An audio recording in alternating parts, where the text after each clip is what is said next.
Yes, I got involved with the wife of an FBI agent. And now I'm going to tell you how it happened. It all started because of my motorcycle, a white Yamaha XJ6N, naked, aggressive, clean as if it had just left the factory. I've always loved that perfect balance between power and simplicity. The XJ6 gave me respect on the street, but still screamed rebellion. One night, just like any other, I stopped at this roadside cafe, parked the bike, helmet resting on the seat, sipping a strong black coffee. I looked rough. Leather jacket, boots, road dust on my jeans. That's when she walked in. High heels, tight dress, sharp eyes. She looked out of place there, and without hesitation, she walked straight up to me. "Is that your bike?" It wasn't her voice. It wasn't her body. It was her eyes.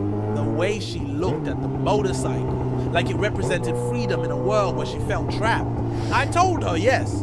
She smiled and said something I'll never forget. "My husband hates bikers, that's why I love them." That's when I knew she wasn't just curious. She was looking for danger, for escape. We talked for about 40 minutes. I found out she was married, lived nearby, and her husband was an FBI agent. Not just any cop. He was high level, elite, a guy trained to read people, men probably trained to kill too. She was tired of him, said he was cold, controlling, obsessed with his job. No time for her, no time for anything. And the worst part, he despised motorcycles. She laughed when she told me he called bikers two-wheel scum. And there she was, sitting behind me a few days later, arms wrapped around my waist, riding with me like she belonged on the back of that XJ6.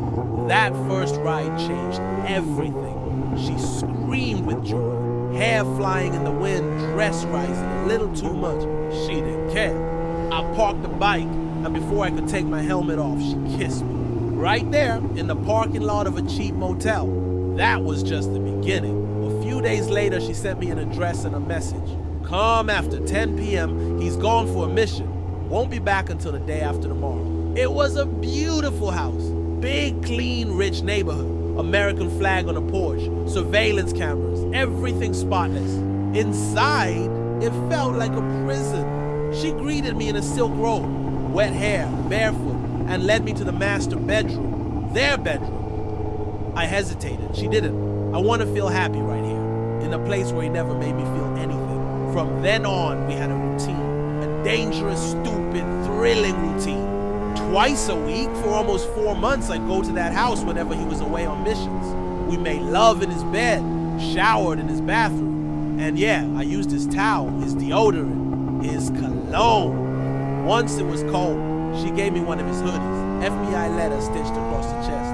I looked at her like she was crazy. She just laughed, and he knew who was wearing this right now. I wasn't just sleeping with his wife. I was inside his life, watching TV on his couch, eating from his fridge. One night, I even wore his slippers. It felt unreal, like I was tempting fate, daring death. But I knew deep down this couldn't last forever. One night, she sent me a strange message. No details, just, "I need to see you, but be careful." I should have walked away, but I went anyway. Parked my XJ6 quietly a few houses down. Pushed it in silence, entered through the back like always. But the house felt off. Too quiet, too dark. In the bedroom, she was crying. She told me he had noticed something. Towel out of place, bed slightly different, a t-shirt folded wrong. He was trained to notice things like that. If he finds out, he won't arrest you, he'll erase you. That night, something changed. 3 days later, I went back, and I swear, every instinct in my body was screaming run. The front looked normal, no car. But inside something was wrong. The closet door was open, like someone had just been there. And on the shelf, a book stood out.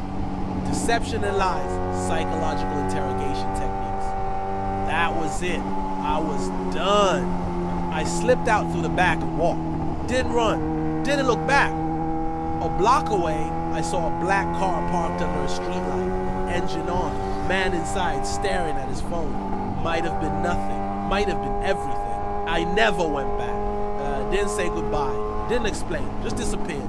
Kept my head low. Parked the bike for a while. Ghosted her completely. To this day, I don't know if he ever found out. Or if she told him, maybe he's still out there wondering who it was. Maybe he knows. Maybe he's watching. But every time I hear someone mention the FBI, I get chills. Because for 4 months, I was the ghost in that man's house, the stranger in his bed, the outlaw riding his wife while wearing his hoodie.